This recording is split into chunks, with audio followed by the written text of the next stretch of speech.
And okay, so Torah portion this week is Bo.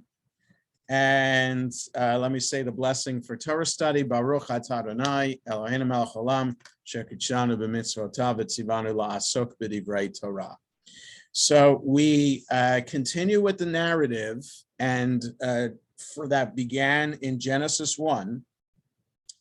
And we come to, in this portion, the first time that we have a shift in focus in the Torah from narrative to law.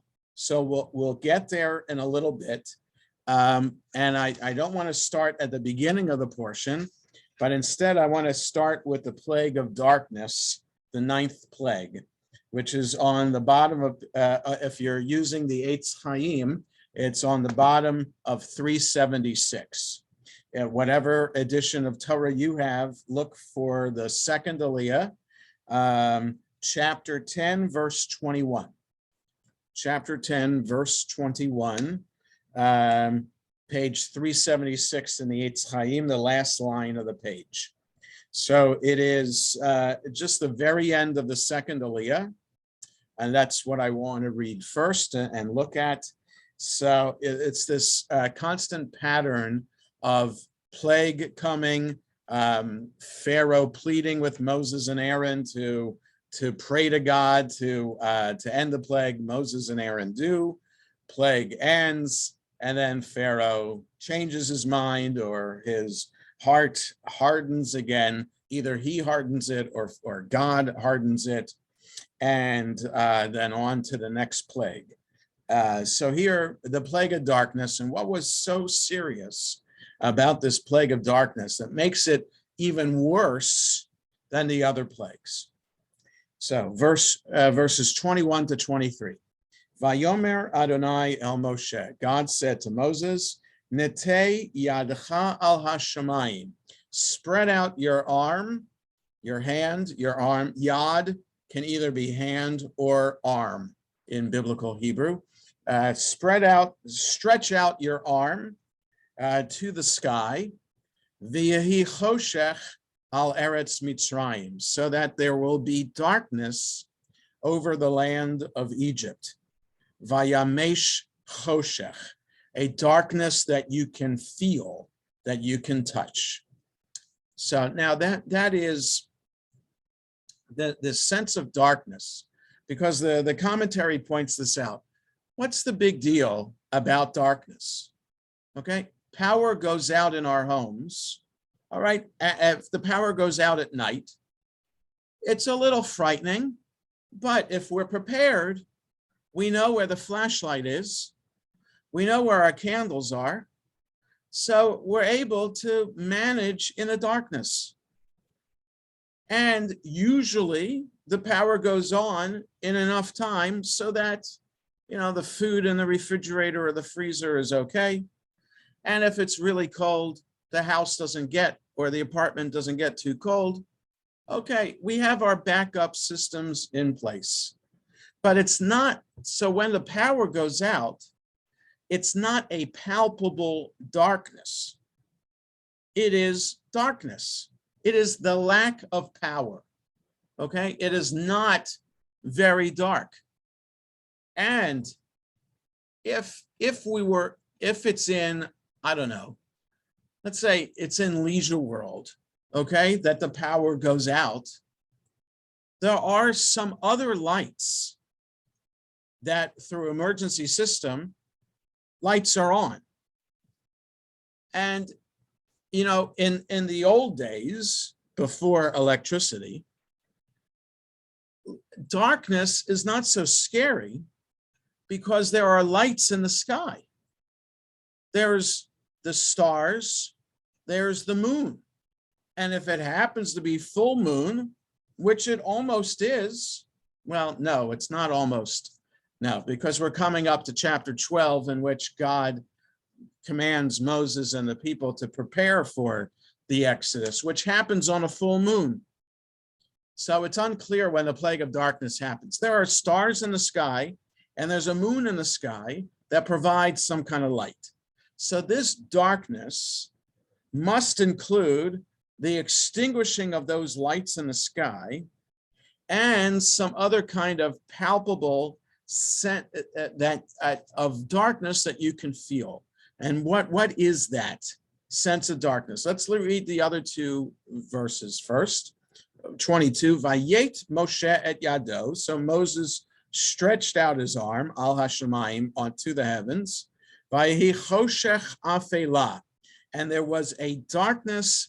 Now, afela is kind of like a fog. So a foggy darkness. Well, here it says thick darkness. B'chol eretz Mitzrayim shloshet yamim. And all of the land of Egypt for 3 days. So this kind of darkness, this darkness that you could sense, you could touch, lasted for 3 days. How so? Like what happened? Verse 23, Lo ra'u ish et achiv, velo kamu ish mitachtav shloshet yamim.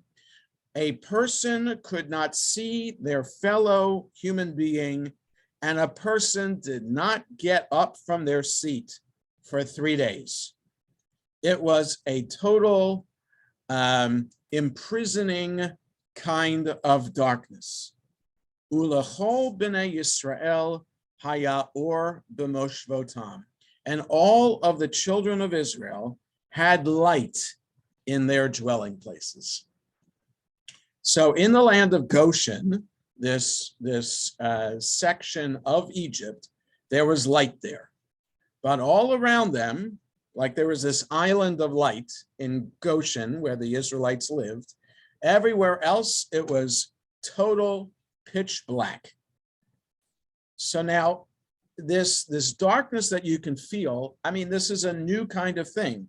So you needed God to create it because there is no such darkness that is this dark, this so dark that you can't see or feel anything, right? So now if we look below the line, we're starting on 376 and on to 377 below the line. Here's where the commentary tries to explain how terrible this plague is. The Midrash, so I'm below the line on 376, the Midrash calls the plague of darkness the darkness of hell, or Gehenna. In Midrash Rabbah, Exodus Rabbah, chapter 14. And it connects the darkness that afflicted Egypt with the primordial darkness that existed before God said, "Let there be light." So that's interesting. What was the world like before God said, "Let there be light"? We have no idea. So it's this primordial darkness that can only be in the imagination of the rabbis of what it could be.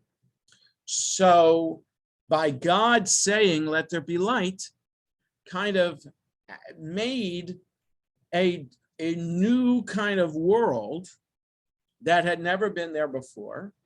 And for the rabbis, that whatever was in the world, this tohu vavohu, this chaos that was in the world at the time, the rabbis are equating in this midrash to Gehenna. So what must it be like? So for the rabbis created the idea of what happens to us after we die. They created the idea of the soul. The soul did not exist in biblical literature. The rabbis created the concept of soul that would exist independent of our body when we die. So what happens to our soul when we die? If we are good and observe the mitzvot, or if we repent completely before we die, then our soul achieves its place in the world to come. What is the rabbinic view of heaven? Okay, it's not Christian view of heaven. It's in Judaism, it's olam haba, the next world, to be with God. So that's the best thing that we can hope for, to be in olam haba, if we don't repent the day we die, or we have not observed the mitzvot throughout our lifetime, then our soul is destined to Gehenna, to hell.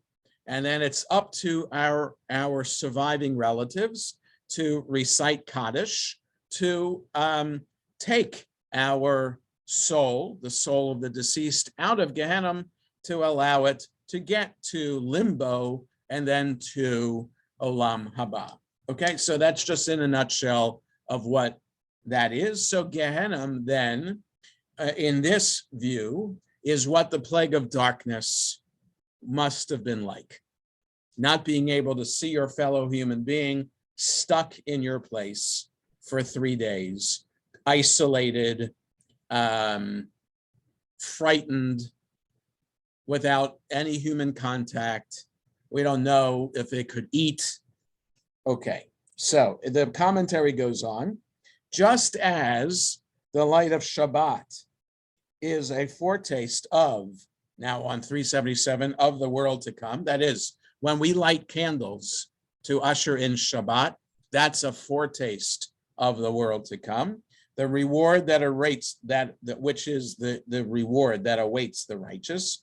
The darkness of the ninth plague is a foretaste of Gehenna, the punishment that awaits those who cannot truly see their neighbors, who cannot feel the pain and recognize the dignity of their afflicted neighbors. So this plague of darkness is metaphorical for the rabbis.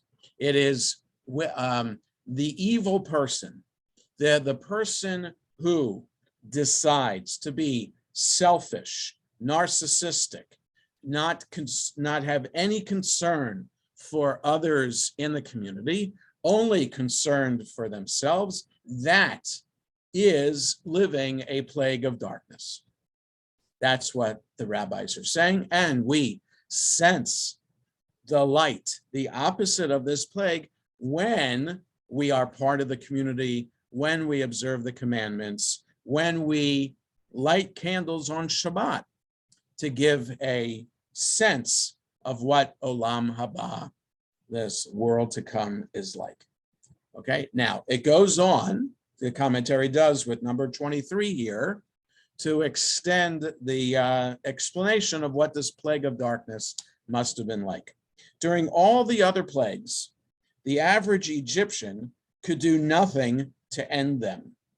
During a plague of dark, right, there's nothing the average Egyptian could do to get the blood out of the water, to get the frogs out of wherever they are, to get rid of the locusts, the hail, etc. There's nothing the Egyptian could do to stop it.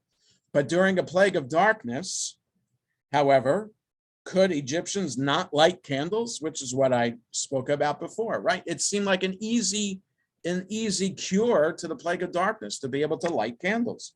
Perhaps the plague then was not a physical darkness.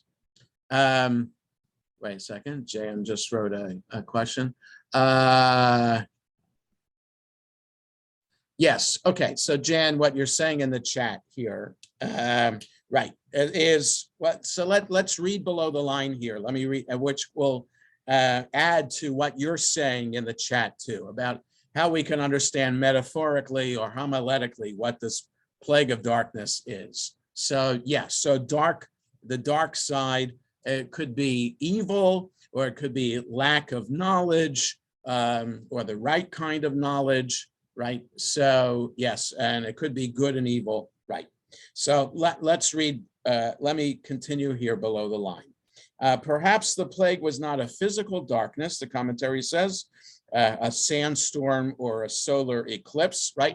If you're looking at the Hertz Chumash, the Hertz Chumash in Rabbi Hertz in his commentary suggests a natural explanation for every single one of the plagues. That the blood in the water is extra silt coming down the Nile, which has a blood orange tint to it, and the frogs would what would happen with the silt in the water, and then the dead frogs leads to all other kinds of plagues, and then the plague of darkness must have been this volcanic eruption that happened on some island in the Mediterranean, perhaps the island of Crete. I don't remember offhand. I kind of have a picture of that commentary in my head, seeing it on the page in the Hertz Chumash. Doesn't matter, but he's explaining that it's a volcanic eruption, that the ash cloud lasted 3 days, and that's the darkness that can be explained here. Okay, what this commentary is suggesting, though, and what the Torah itself suggests, it's more than that. It's not just an unusual cloudiness that was there for 3 days. It's a more intense kind of darkness. Perhaps, the commentary continues, it was a spiritual or psychological darkness, a deep depression. The word melancholy comes from a Greek root meaning dark mood. So maybe it was this deep depression. And when one is suffering from depression, one is stuck and has no energy, motivation, desire to move or do anything. So thank God I'm not I'm not afflicted with depression, but I know people who are, and from what they describe to me, it can be described as this plague of darkness, a sense that it's almost palpable, that you can feel this darkness in your very being, and you cannot move, and you have no energy, you have no desire to talk to anybody. You cannot hear anybody talking to you. That's how terrible one who suffers from clinical depression can feel. And so, yes, there are prescription drugs that can help alleviate the symptoms, but everybody's brain chemistry is different. And so it could take a very long time, and it could even possibly be that there's no prescription drug that can help someone who is clinically depressed. So it's possible that we can understand this plague of darkness as a sudden onset of clinical depression in the Egyptian population. The commentary goes on, people suffering from depression lack the energy to move about or to be concerned with anyone other than themselves, precisely as the Torah describes the Egyptians. So that's one idea. Perhaps the Egyptians were depressed by the series of calamities that had struck them, or by the realization of how much their own comfort depended on the enslavement of others. The person who cannot see his neighbor is incapable of spiritual growth, incapable of rising from where he is currently. In Jewish legal discussion defining how early one may recite the morning prayers, dawn is defined as when one can recognize the face of a friend, when one can see other people and recognize them as friends. The darkness has begun to lift. So it is then getting to Jan's point in the chat there, that it could be understood as a sense of evil. Okay, so first the commentary is suggesting this clinical depression that struck all of Egypt, or it could be this sense of evil that the entire population has. It's kind of like Nazi Germany in the 30s, right? So Hitler slowly enacts, and his party slowly enact in the Reichstag legislation against minorities, legislation against the Jews. And as it slowly progresses from 1933 to 1938, people get used to it in Germany. Okay, this is the new reality. This is how it's going to be against the Germans, against the Jews, against homosexuals, et cetera, et cetera. So, okay, this is the way it is. Look, Germany's prospering at the same time. So we're coming out of the terrible calamity that befell Germany after World War I, right? So for 5 years, able to, Germans got accustomed to the new laws, the anti-Semitic laws. And then so it was nothing then to have Kristallnacht in 1938, and there's no sense of protest or overwhelming protest in Germany, because the German society became immune to any sense of compassion for the other, compassion for the Jews. So possibly that's what happened in Egypt over the course of the plagues. Okay, we see that Pharaoh's heart keeps hardening. We're always saved after the plagues. The plagues stop, so there's no reason for us to rise up, the average Egyptian could say, to rise up against Pharaoh, because there was an end to all the other plagues before. So when you get into the spiral of evil, or the spiral of apathy, it's very difficult to stop the spiral from continuing and changing course. Okay, so that's what I wanted to share about this plague of darkness, which we see here is plenty of material for midrashic discussion about that. So on to page 380, on to page chapter 12. So whatever edition of Chumash you're using, turn to chapter 12.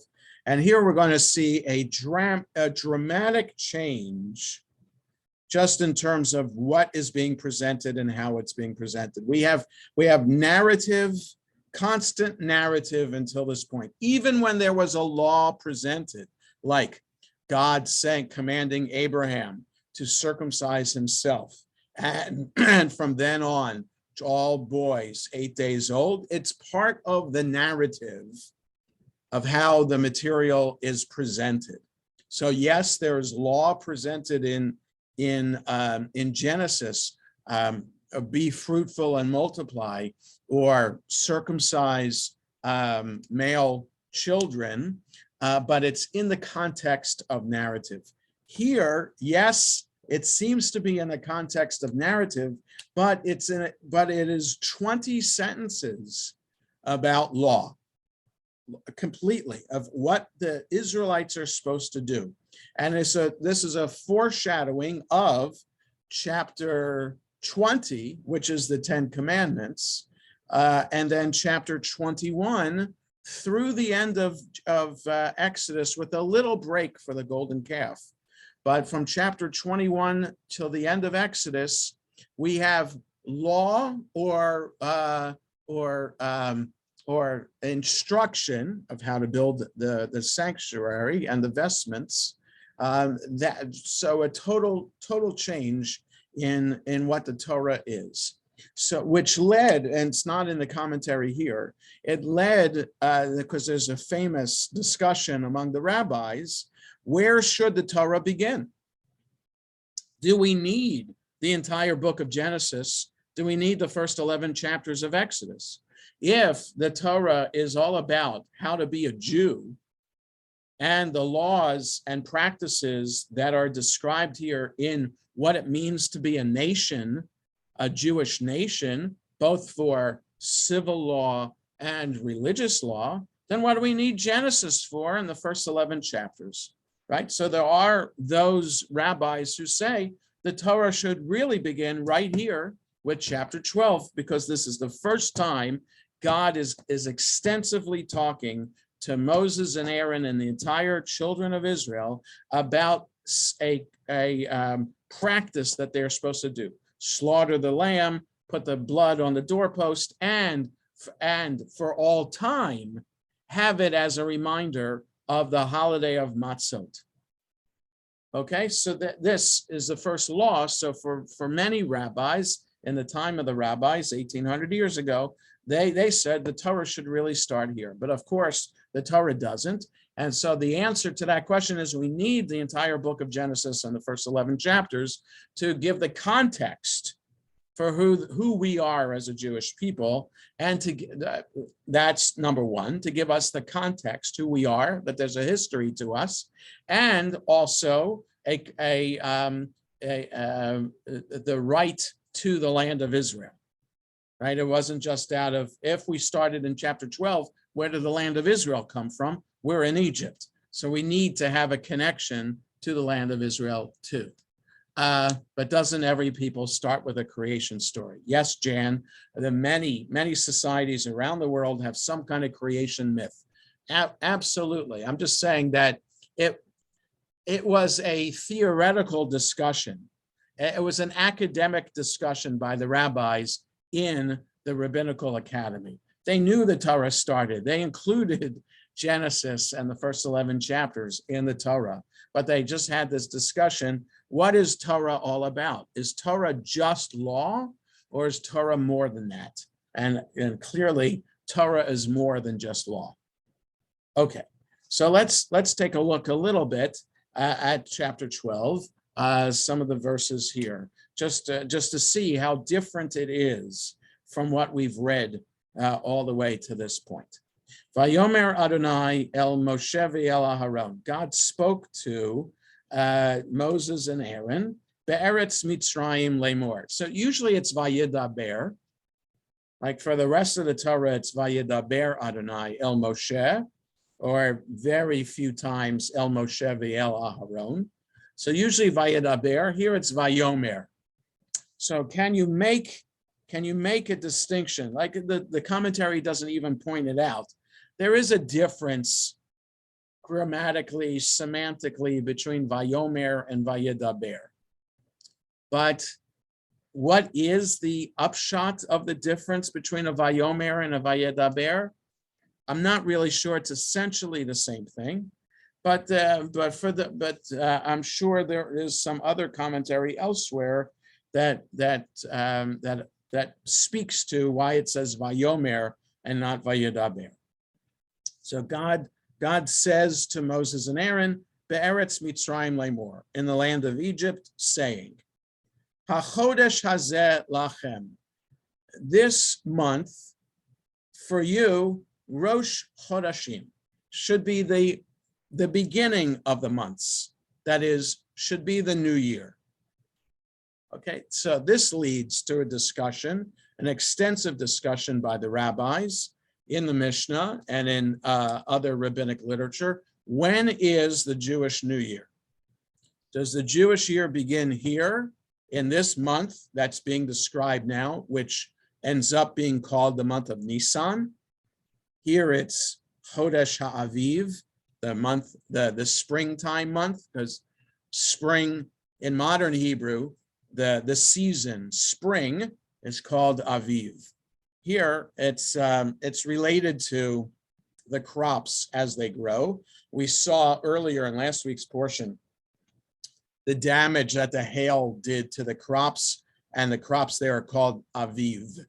Okay, so you take it an agricultural reference, and then you make it into something more global in terms of the season. So when the wheat begins to sprout, is called the Aviv, and that's this month, the month of Nisan. So does the Jewish year begin in Nisan, or does the Jewish year begin with Rosh Hashanah, the month of Tishrei? And there's no easy answer for that. Even in rabbinic times, they made the transition between the month of Passover and the month of Rosh Hashanah. So for us, the Jewish year begins with Rosh Hashanah, so it's kind of hard to imagine that there was anything before. But in agricultural times, it makes sense that the year begins when the crops start to grow, not when we're harvesting in the fall, which is the month of Tishrei. So it all depends on what the society's focus is. If the society is an agricultural one, then it would make sense to formulate the year and count the years based on when the crops start to grow. If the society is not based on agriculture, then it can be more spiritually based. right? So why is January the beginning of the year in the dead of winter in the Northern Hemisphere, right? It doesn't make sense, but it was chosen by the Romans, and that's just the way it is. All right, so New Year's doesn't have a religious impact. It did in pagan times, but January 1, the only religious impact it has, it happens to have been Jesus's bris. So December 25th, if December 25th was when Jesus was born, we really don't know, according to history's sake, and reading the Christian Bible, it's unclear whether it's December 25th. But if it was December 25th, and that's the first day that he's alive, so you count 8 days from day one, December 25th, January 1st is his bris. So it is a day to celebrate within the Christian calendar, Jesus's bris. And it is a saint day, Saint Sylvester. And so in the Christian calendar, January 1st could have religious significance. But otherwise, for everybody else, January 1st is just an arbitrary date on the calendar to say we're starting the year at January 1st as opposed to February 1st or July 1st, right? You know, fiscal year starts July 1, right? Why is that?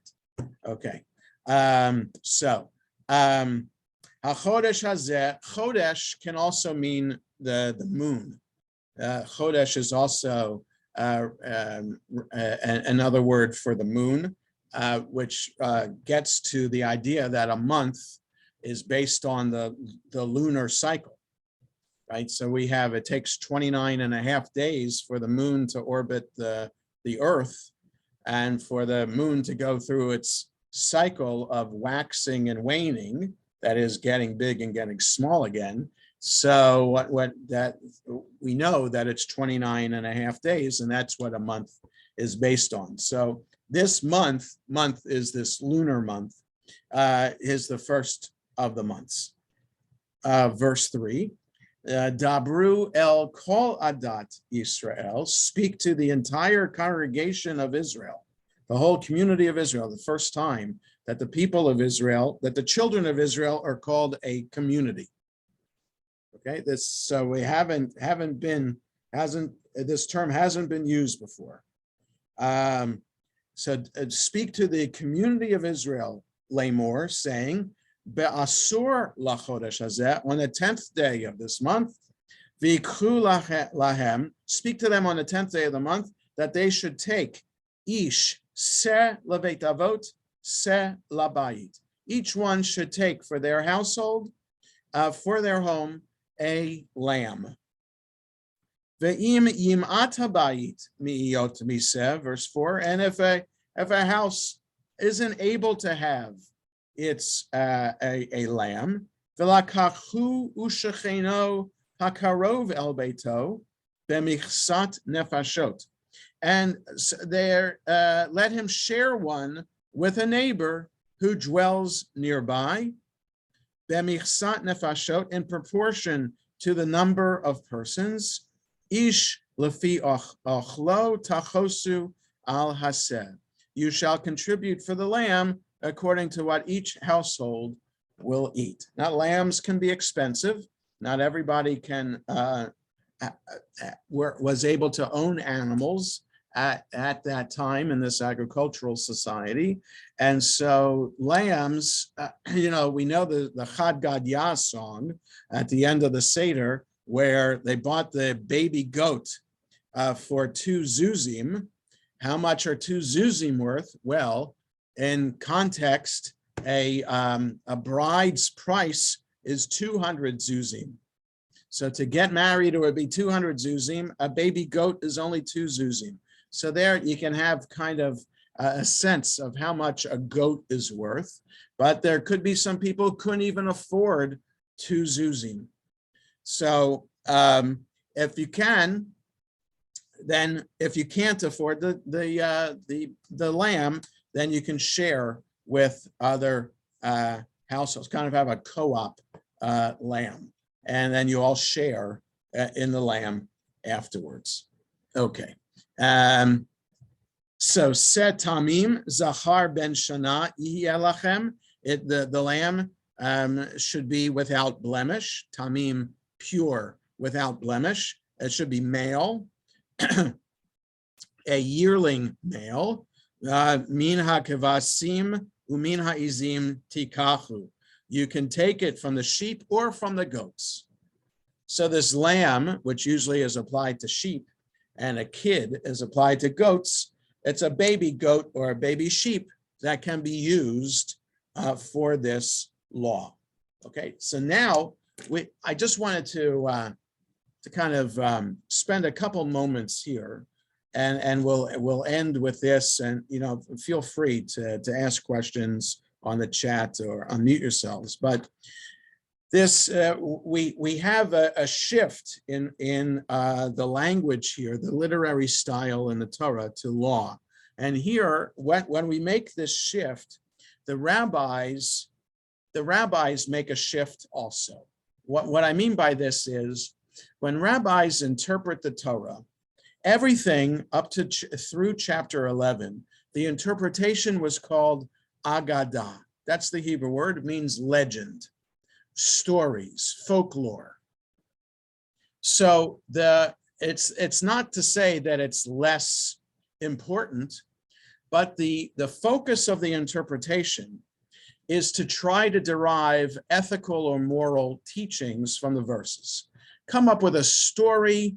What are the missing layers to the story? So that when I taught in shul a couple of weeks ago about the place where Joseph and his brothers, when they brought their father's body into the land of Israel, to this place called Goren Ha'atad, the threshing floor of the thorn bush, that the rabbis had a field day with that for Midrash Agadah about this place, as I shared on that Shabbat morning, right? So some of those stories sounded gory and far-fetched and ridiculous, but for the rabbis, they were not. They were very important to teach lessons about who Esau was, who these other nations were living in the land of Israel at the time, who were mourning for Jacob, and what the book of Psalms is in relation to that story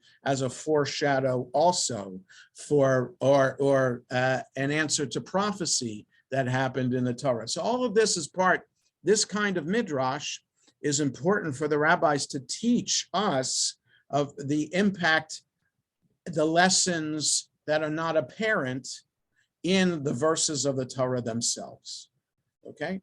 And now the midrash shifts at this point to midrash halacha, midrash to derive law, to teach us what are the aspects of the laws here that we need to understand, right? So that it's not just taking a lamb, a yearling lamb without blemish that the Torah says. In the tractate Pesachim, which was part of the Daf Yomi cycle a while ago, it had tremendous detail about how people can enter into agreements with households in terms of getting this yearling lamb, and then how to bring it to the temple in Jerusalem, and how to offer it as a Passover sacrifice, right? So the Torah describes a little bit, the rabbis go on into greater depth to describe law. Both are midrash, both are interpretations, the folklore and also the law. And I would argue both are a means of helping us understand the spirituality behind the Torah. And so my Monday class that I'm going to teach once a month, beginning this coming Monday, the second Monday of the month, about Jewish law, and specifically the papers, the teshuvot of the law committee of the conservative movement, will focus on how law can be spiritual, right? So even the lawyers among us might find tremendous satisfaction in their career of being a lawyer. I'm not sure, Jules, as an example, you would say that your being a lawyer was a spiritual pursuit. It was an academic pursuit. You enjoyed the kind of law that you did, and perhaps the law that you engaged in helped other people. So yes, I'm not denying all of those things. So people who are lawyers find tremendous satisfaction in the legal work that they do. But I'm not sure that you would say it's spiritual. Whereas Jewish law definitely is spiritual, to the point where when we follow through on all the steps that a particular law requires us to do, it is an opportunity to connect to God. That's what the rabbis wanted us to understand when they derived their interpretations of the laws of the Torah to create the system of 613 commandments and the system of law that would legislate Israelite society. So the legislation of you should have honest weights and measures, not just so that business can be properly regulated and standardized in the marketplace, but also for the spiritual understanding that our fellow Israelite, our fellow human being, is created in the image of God. And when we have honest weights and measures, it's for us to honor the God, the divinity of everybody. So if we cheat somebody, we're cheating God. So there's that layer to Jewish law that the rabbis introduce, that they extrapolate from the Torah itself, right? God is speaking this law, therefore God is behind the law, and observing the law is a way to see God, to experience God, to have, to connect with God. That's what these laws are here for, that provide a drastic shift in what has been presented in the Torah so far. God in the narrative is God who works in history. God now is working in our lives through the laws that we practice. Any questions or comments about this? I have a question, but it's not. Yes. Really go ahead. It's okay, Saul. Go ahead. I was always puzzled by God hardened Pharaoh's heart. Okay. Yeah. So what was he doing? Was he testing Moses?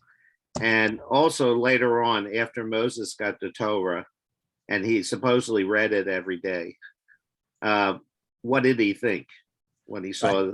Yeah. So Saul, that's a good question, and I touched on this a little bit in shul last Shabbat, but it's all okay. I understand the Torah as being written by people after a divine experience. So I understand the Torah, and this is not Jonah Layman's Judaism. This is most modern Jews who are not Orthodox have some kind of understanding of Torah like this. That, for example, the Mount Sinai experience was an experience that happened in history. And as a result of that, the people understood that God had a message for us, that God exists, God has a message for us, and there's a particular way that we need to act in order to show that we believe in God. That's what the Torah is. The Torah is a response to the Mount Sinai experience. Now, who we are as a people, how did we come into being? How were we able to leave Egypt is also a matter of perception. Were we in Egypt? I have no idea. Were we slaves in Egypt? I have no idea. Did plagues happen in Egypt? I have no idea. It doesn't matter to me.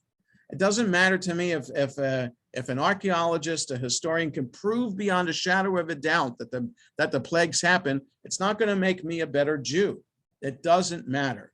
What matters is that the understanding that we left Egypt was such that it happened in this way, that these events could be understood as plagues, that Pharaoh resisting the urge to, or the resisting the Moses and Aaron's pleas for so long could be understood as Pharaoh's heart being hardened. So, right, so the commentaries, the traditional commentaries, understand Torah as being written by God and handed to Moses. So if God wrote it, then we have to take these words literally and try to understand then within the words themselves why God would have hardened Pharaoh's heart. So that's why the commentary goes on to try to understand from our modern ethical moral perspective why God would do such a thing. But if we have an understanding that God didn't write the Torah, that people wrote the Torah, it's a human perspective on events that occurred, or actually a religious perspective, a religious accounting of how events occurred, then it's as if Pharaoh's heart was hardened, and that helps us explain it in a very different and possibly an easier way. All right, so I don't know which way is better, but the way that I'm explaining it as a human, as Torah being a response, a human response to an awesome, mysterious event, is a way to help me understand what it means to be Jewish today. Yes, Arnie. Well, I just wanted to share, when you talked on Shabbat about hardening Pharaoh's heart, I had always been troubled by that. And it just sort of popped into my head that we have evidence in our close lifetime of a person whose heart is so hardened, they can even not care about their own children, or plagues or terrible things befitting their own people. Right. So one way to interpret God hardened his heart was God created that person who had a hardened heart. So anyway, I'm just sharing that because no, it's absolutely correct. So right, so in other words, I understand, and modern non-Orthodox Jews understand the Torah as metaphor and as a group. So we can understand, and biblical scholars have pointed out that there are a number of strands of writing in the Torah and in the Bible itself. So it seems as if there's more than one author at work. Okay, so there's some kind of editorial committee at work, putting together the various oral traditions that existed of our people and put it into the form of the Torah and the Bible that we have.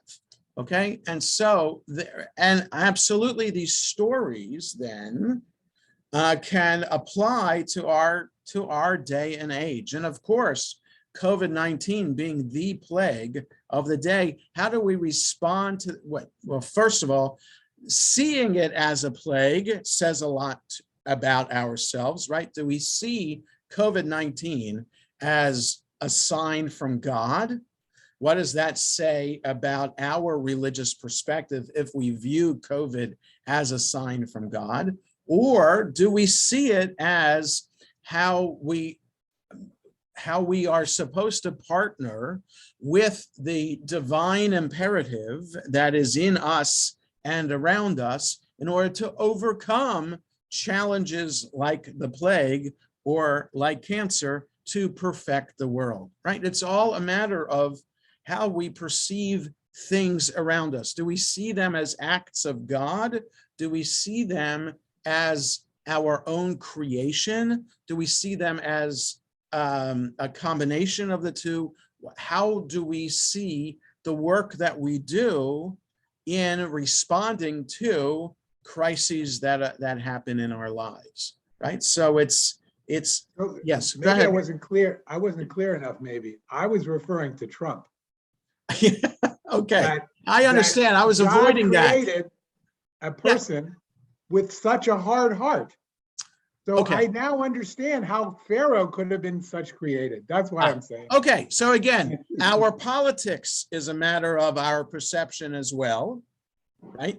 And whether who we vote for and what we think that person represents, and does it represent enough of us that we agree with, that we want to vote for, and who we want to vote for, etc.